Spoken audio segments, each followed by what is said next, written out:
фортепиансы. Кел, елетейін. Мынау домбыра. Мынау 19 перне болады. 2 шек болады.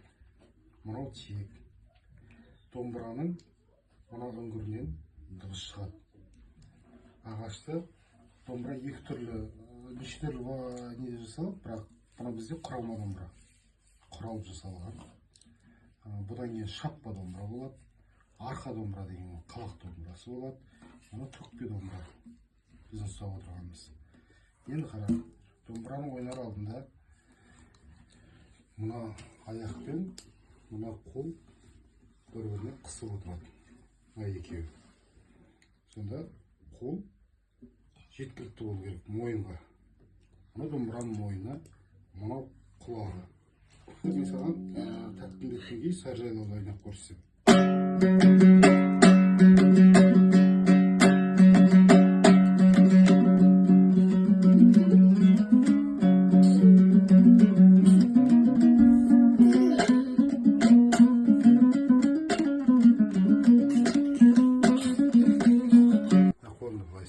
Міне былай, мына қолды былай істейсің, мына бармақпен, мына саусақтарыңды ашасың былай.